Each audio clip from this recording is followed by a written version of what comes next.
ำก็บ่ออก น้ำบ่ไหลบ่ แม่น เฮ็ด มี น้ำ น้ำอาบ บ่ไหล แล้วมื้อ บ้าน นี้ น้ำอาบก็สิบ่มี น้ำห้วยแล้ว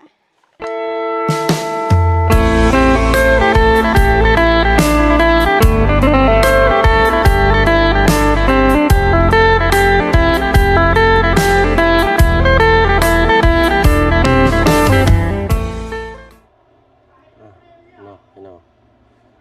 ตัดภาพมาบ้านนี่อยู่ทางบ้านน้องน้ำเพื่อนงามเนาะทางบ่าวเสียงก็ได้อุปกรณ์เป็นที่จับประตูเนาะแล้วก็โถส้วมแล้วก็ท่อ PVC ขนาดใหญ่พี่น้อยเนาะไข่ซ้อแพงเนาะ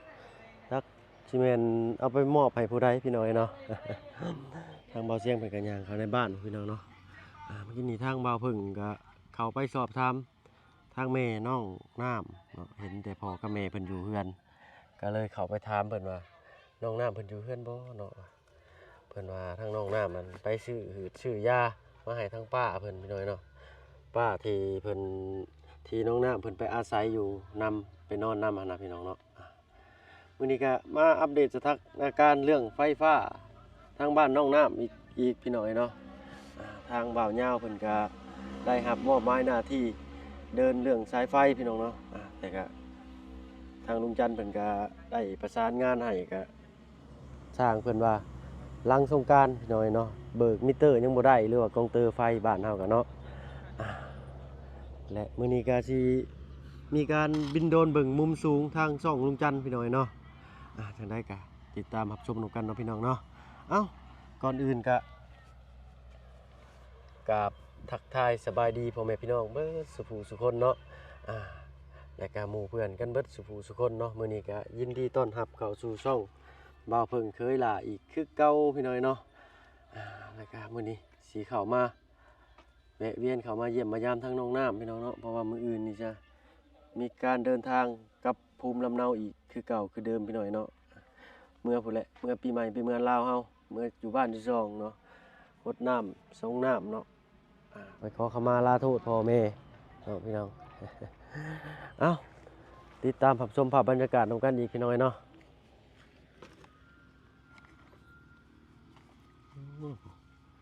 ทางพ่อน้องน้ำก็นั่งจอก็อยู่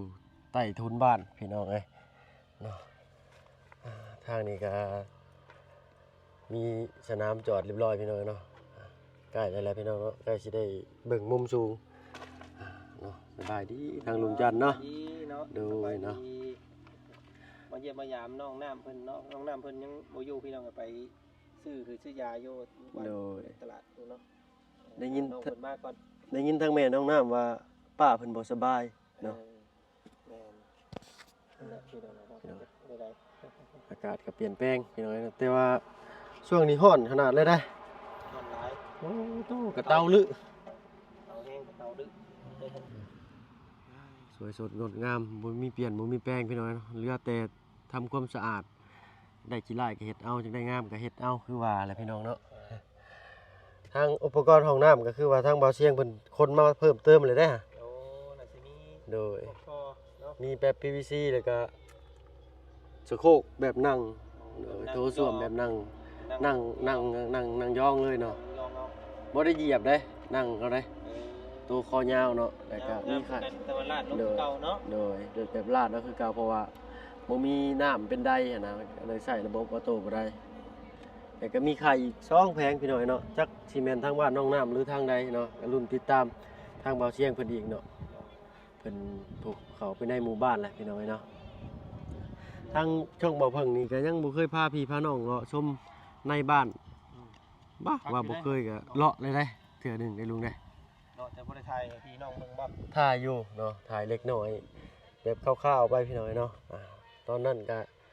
ยังเคินอายอยู่เนาะยังมือใหม่กับบ่กล้าที่กล้าเว้าปานใดพี่น้อยเนาะพวกแหละแต่บ่เสียงเพิ่น มันมีขนมเด้อมีขนมเลยเอาไปป้อนในลิง ลิงต้นไม้บ่ อยู่ลิงอยู่หั่นแล้วเอาไปป้อนลิงเนี่ยมันจ่อยไปเลยพี่น้องเอ้ยมีขนมกับ ยังอยู่บ่เนาะ แต่ว่าแล้วคือเห็นอยู่ชิอยู่หั่นแหละพี่น้องเอ้ยไปใช้ล็อกตามเบิ่ง เอ้าถ้าซั่นทางเคยล่ะก็สิขอตัวไปป้อนลิงก็ได้ซะเด้อ เรือเพิ่นแน่ โดยเนาะยังอยู่บ่เนาะเอาขามเวลาไปเบิ่งลิงกันพี่น้อยเนาะ เพื่อว่าเป็นอะไรยังอยู่บ่เนาะไปหาอันขนมข้าวต้มไปให้ลิงน้อยก่อนพี่น้อยเนาะเพิ่นก็สร้างเลี้ยงเลี้ยงลิงเนาะได้ขนมห่อหนึ่งหน่อยเนาะน้องน้ำกับบ่อยู่มีแต่พ่อตู้เพิ่นมีแต่พ่อทั้งตู้พ่อเพิ่นพี่น้อยเนาะทั้งแม่น้องน้ำกับพุ่นแหละไปอันโอ้ไปเบิ่งเอื้อยเพิ่นบ่เอื้อยแม่ของน้องน้ำนี่แหละถ้าเกิดกับเพิ่นเอิ้นป้ากันเนาะเหล่าเขาเพิ่นนี่ก็ยังอยู่คงเดิมเนาะ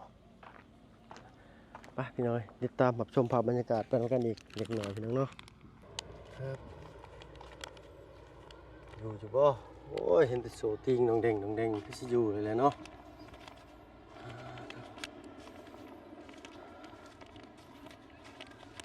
ถ้าว่าเพิ่นเคยอยู่สิไปปล่อยในป่านี่ก็อาจสิบ่รอดพี่น้อยเนาะครับ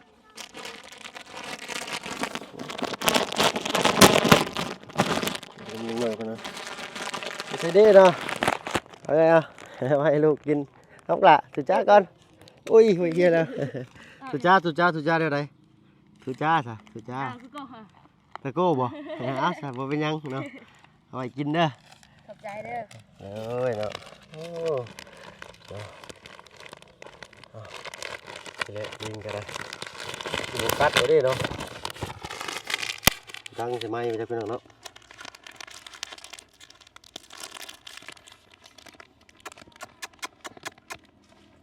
กัดกันได้เหรออันเดียวเอาอยู่บ่เป็นอยู่บ่ปล่อยไปเนาะเอานี่ตกใจ อุ้ยตกเลย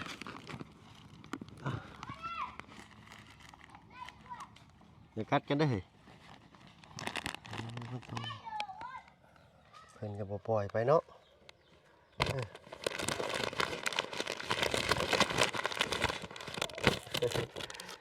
น้อยก็เต็มอยู่บนพี่น้อยเนาะให้ลิงอีกเอาลิงแพ้กลานลิงแพ้ลิงเจ้าบ่เอา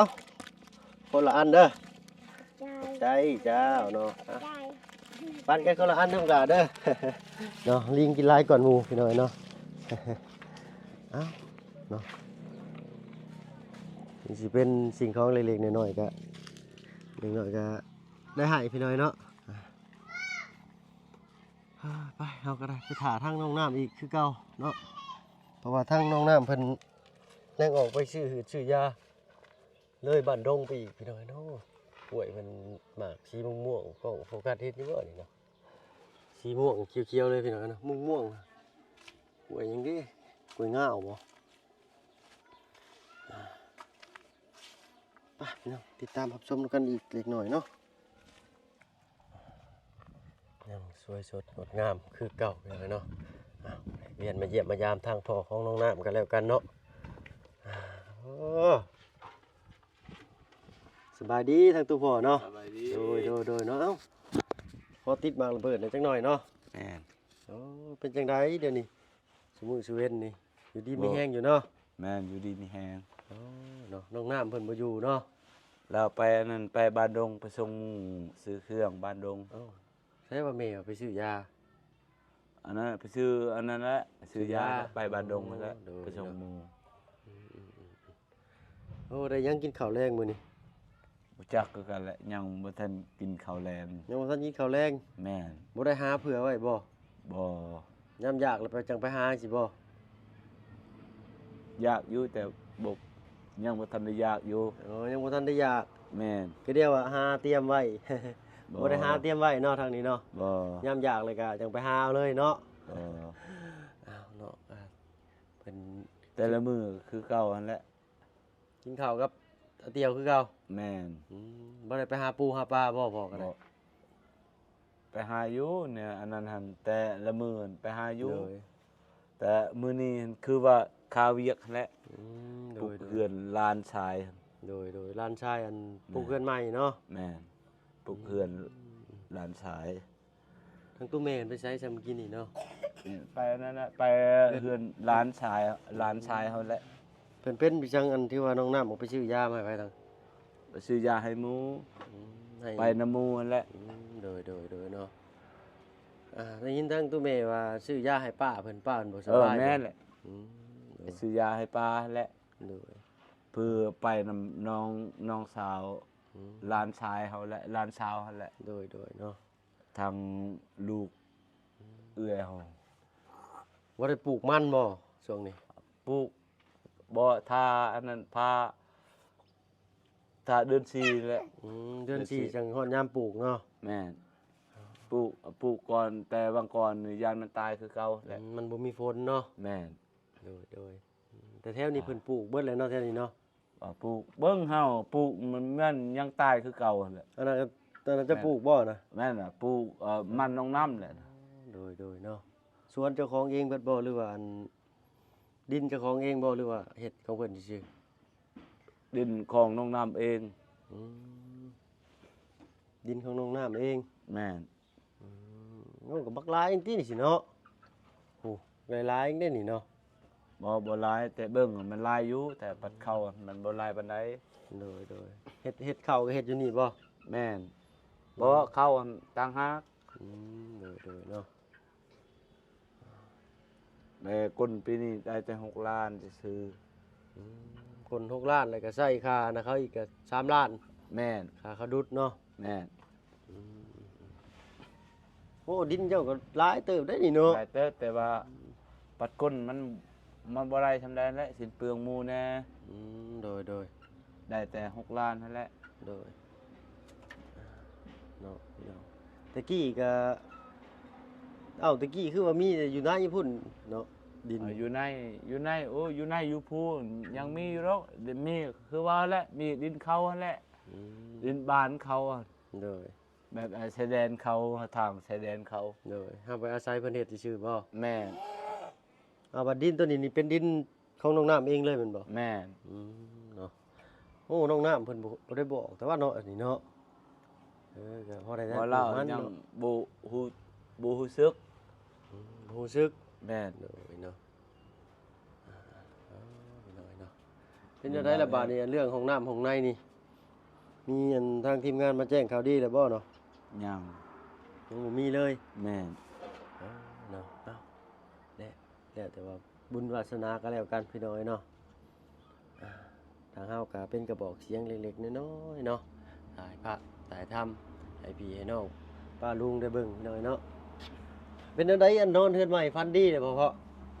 บ่ฮู้มื้อซ้ำ บ่ฮู้มื้อซ้ำ แม่น โอ้ก็เห็นนอนจังได๋จังว่าบ่ฮู้มื้อ บ่ฮู้มื้อแล้วมันเมื่อยแล้วเฮ็ดเวียกหนักบ่ เฮ็ด มื่อ เวียกหนัก แม่น แต่ละมื้อนี่ไปเฮ็ดเวียกหยังพ่อ แม่นไปส่งแหงหมู่แล้ว ไป ไป ส่ ก ง ล แหงหมู่ ไปกลแหงหมู่กลมัน โดยเนาะ เขาส่งแหงหมู่บัดนี้หมู่กลมันเฮานี่เฮาก็ ไปเอาแหงคืน ส่งแหงคืน เนาะบ่ต้องจ้างเนาะมีแต่ แม่น ข้าวน้ำได้ซะข้าวน้ำนี่กินเอามากินเองบ่หรือว่าเตรียมไว้ให้เพิ่นกิน กินเองแล้ว เพิ่นก็ถือมานำ แม่นเขาเฮาตื่นในบ้านแล้วเขาแบบอาหารนั่นหมู่ซื้อยก เด้อ อาหาร เฮาซื้อแต่อาหารให้แต่ข้าว แม่น ข้าวเพิ่นเนาะ แม่นแต่เขาเฮาเอง ปีนี้มันแห่งลงราคาซำเนาะ ลงราคา ลดราคา คันบ่ลงราคากันก็ได้รายเติบ เด้อ รายเติบแล้วนางนำนี่ปีนี้มันได้แต่6 ล้านน้อง โดย โดยว่ามก็คือว่าแล้วกินบ่หลายบัดนี้เขาชื่อเขาแหละ เบิดแล้วบ่ข้าวสารเบิดแล้วบ่ เขาสารหมดแล้วมันยังแต่ข้าวเปลือกนั่นแหละ นี่จะได้ตำมาแล้วบัดนี้เนาะ ตำมีแต่ตำเอาเอง มีมาแล้วบ่มื้อนี้ซะ ฮะ มาแล้วบ่เข้ามื้อนี้ มาแล้ว เนาะมื้ออื่น มาตอน มื้อ เที่ยง เช้าบ่ได้ตำเนาะ แม่น ว่ากระตูบน้อยนี่ทางตู้พ่อบ่ได้มากเอาให้เพิ่นบ่เนี่ย บ่ยังเราให้มั่งแต่ว่าเฮาเผาก่อนว่ะคนเฮาเอง โอ้คนเฮาเองเพิ่นให้มากก็ต้องมากนั่นแหละเนาะ บ่คันเขาคนอื่นเขาให้มั่งรู้แล้ว คนตัวเองเพิ่นบอกบ่ว่าให้มาก เอาค เราบอกให้มั่งแต่เขาบอกว่าเผาก่อนว่ะ อืมคนตัวเองแล้วเฮาแฮงกันต้องมากให้เพิ่นไว้ๆเนาะเพราะว่าคนเราอาศัยไผเพิ่งกันเนาะสิว่าก็ได้เฮา แม่ เพิ่ น นเว้าว่าอันเพิ่นก็สิจำเป็นของเพิ่นแหละเนาะเพิ่นจังว่าให้มาก แม่น ก็สุดแล้วแต่ทางชุมทางพ่อเว้ากันเนาะ แม่น ทางลูกนี่ นี่ นะ คือว่าแหละเราให้มั่งแล้ว เลย เฮาก็ขอน้ำลาวว่าอย่าเฮ็ดอันนั้นดีกว่าว่ายังอยู่ดอกว่าเดือนหนึ่งสองเดือน อืมเพิ่นมีแนวสิเฮ็ดหยังบ่จักเพิ่นจังว่าให้มากเพิ่นสิปลูกมันบ่จัก ปลูกมันแล้วเราสิปลูกแล้วปลูกมันแล้ว เฮือนใหม่ก็มีแหละก็มากโลดเลย บ่จะเผาเฮาสิขอน้ำลาวแล้วว่า เพิ่นบ่ว่าบ่ซะพ่อ บอกว่าโอ้ยบอกว่าเราเว้าโอ้ยเบาดินลาว เราหังเว้าอยู่แม่นบ่ เราเว้าโอ้ย โอ้เนาะเว้าเลยคือบ่มากให้เพิ่นโลดยันผิดใจเพิ่นได้เนาะ บ่เฮาก็ขอน้ำลาวว่าอย่าเฮ็ดอันนั้นดีกว่าว่าเขาอยู่ดอกเดือนหนึงละเดือนน่ะ เฮือนใหม่ก็มีเลยก็มากให้เพิ่นนั่นเด้อท่านพ่อเนาะยันว่าเพิ่นง่ายกับเฮาก็ง่ายกับเพิ่นเลยเนาะเพิ่นยังให้อาศัยไผเพิ่งอยู่ ขออื่นน้องกันบ่ว่าดอกว่าเนาะเดือนเฮา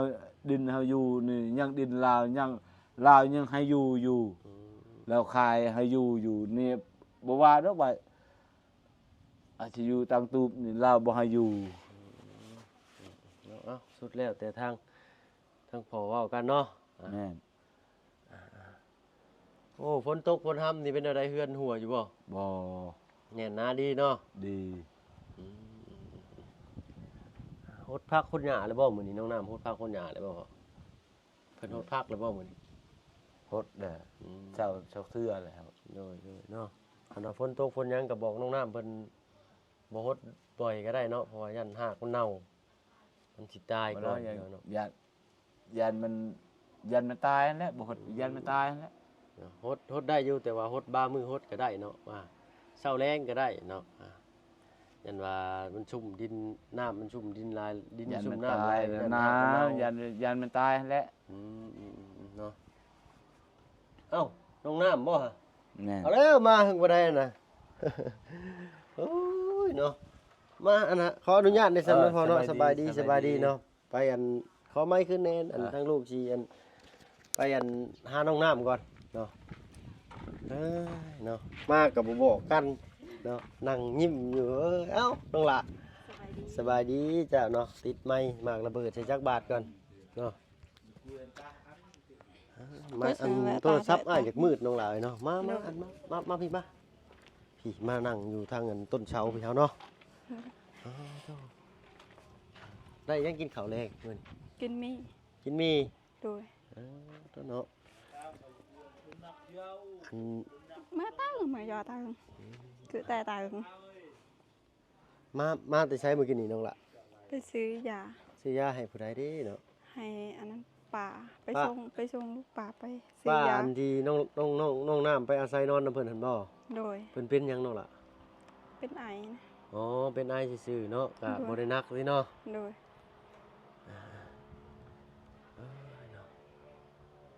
ทางทีมงานก็มาแจ้งข่าวดอกข่าวดีหรือบ่มื้อนี้ บ่มี ยังเนาะ โดยยังบ่เมื่อบ่ ยังมื้ออื่นน้องหลายเนาะมื้อ โด อื่น ย สุมายสิพากันเดินทางกลับแล้วบัดนี้เนาะก็เลย มื้ออื่น โดยมื้ออื่นนี่แหละจักสิตอนใดแล้วเวียกแล้วงานพุ่นแหละเนาะ โดย เพราะว่าเวียกก็ยังขวางหน้าหลายอยู่เนาะประสานงานกับทางใดก็ทางเพิ่นทางเพิ่นยังบ่พร้อมแต่ทางเฮาอะพร้อมเลยเนาะ โดย โอ้ยเนาะ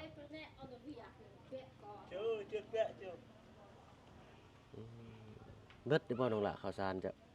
หมดแล้ว มีแต่สิเฮ็ดได้บาดเบิดเลยมีแต่ข้าวเปลือกตำเลยเนาะบาดนี้ โดย ยังบ่ลืมติเนาะตำข้าวนี่เนาะ ยังบ่ลืมแล้ว ตั้งแต่ทีมงานเข้ามานี่จักเดือนเลยนี่เนาะ2เดือนกว่า สามเดือนแล้ว 3 เดือนเลยบ่เนาะ โดย 3 เดือนนี่ก็บ่ได้ตำข้าวหลายเติบเลยเนาะ อัรู้ แม่นบ่ก็ หึ บ่ได้ตำข้าวหลายเดือนเติบเลยเนาะทีมงานเข้ามาเนาะ 3 เดือนสี่ สิบ่ลืมบ่ บ่ลืม บ่ลืม โด เนาะ ย แต่มื้อนี้มาแล้วเนาะข้าวเนาะ โดย ก็เดียวยังบ่ทันมาสิให้น้องน้ำตำข้าวให้เบิ่งเอาเป็นว่าโอกาสหน้ากันแล้วกันเนาะ โดย ทางน้องน้ำ วิทย์ปีใหม่ก่อน ย่างมาแต่เดือนมิถุนายนก่อน แม่น มารอบหน้าก่อนสิตามให้เบิ่ง เอ้ยเนาะพักหญ้าคาหุ่นได้น้องน้ำใส่ไปเบิ่งไปพาไปเบิ่งเนี่ยเนาะมาอันหอมนี่ยังบ่ได้เบิ่งพักน้องน้ำเลยเด้นี่หากระเบิ่งแต่มือทำบิดทำบ่มาพุ่นเนาะ ระบบเพิ่นดีเซ็ตไปหมดเลยก็เลยสิเมื่อให้น้องนี่เพิ่นอันนั้นใหม่ก่อน ใช่โอ้ผักบัวเนาะเวลาเก็บผักบัวนี่เจ้าก็เก็บเอาแต่ใบอันบ่น้องล่ะ โดย เก็บ เก็บ ใบ แต่ใบ นี่ขึ้นมาใหม่เนาะ โดย ผักบุ้งได้ซะผักบุ้งได้ซะไปเบิ่งผักบุ้งปะเฮาปะเอ้ยเข้ามาแล้วบ่เห็นน้องน้ำหัวใจหายจ้อยเมื่อกี้นี่เนาะเจ็ดน้องน้ำบ่อยู่ว่าบ้านนี่ น้ำก็บ่ออก น้ำบ่ไหลบ่ แม่น เฮ็ บ่ ด มี น้ำ น้ำอาบ บ่ไหล แล้วมื้อ บ้าน นี้ น้ำอาบก็สิบ่มี น้ำห้วยแล้ว อ้าโธ่พี่น้องเนาะปึ๊บโอ้เนาะพอดีสำนี้เนาะน้องน้ำจะปลูก โดย อันจะเบิดได้บ่ในมันน่ะ ย่าง คันนั่นน่ะเจ้าขุดนานยาวเด้อน้องหล่ะเด้อ โดย ขุดนานยาวประมาณคืบหนึงนี่เลยคุยดินขึ้นมาแล้วก็เจาะขีดทูทางกลางมันแล้วก็โห้ยบางๆมามันสิได้เก็บง่ายเนาะ โดย อันคือว่าอันทางเจ้าของที่เพิ่นให้ลื้อหรือบ่น้องหล่ะอันกระตูบตัวนี้ บ่ฮู้คือกัน ทางพ่อน้องน้ำว่าเพิ่นให้ลื้อเลย ข้อยก็บ่ฮู้คือ แต่ กัน ทางพ่อเจ้าว่า ตกเล็ก ยังขออยู่ก่อนเพิ่นว่าอืม ๆโดย มาเลยโอ้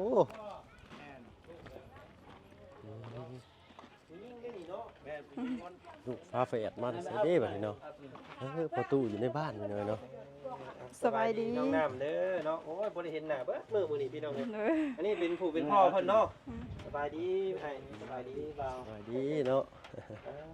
เนาะเห็นอ้ายเพิ่นอุ้มตลอดอยู่เอาอุ้มสองข้างเจ้าคือเก่าหั่นแหละ อืม อันนี้ลูกของแพทย์เนาะจักเดือนเดือนนี้อ้าย ยาระเบียจ้ะ ปี7 เดือนปี7 เดือนอืม เนี่ย ขอโทษขออภัยเด้อเนาะอันอ้ายซื้อหยังก็ เวียง ไอ้เวียง โดย เวียงจักปีได้อ้ายเจ้า บุหูโดย บ่ฮู้อายุตัวเองซ้ำ บุได้จดบุได้หยังมันนะ และอันอีหล่าสองคนเพิ่นนี่ซื้อจังไดก่อนนี่ ซื้อพิงผา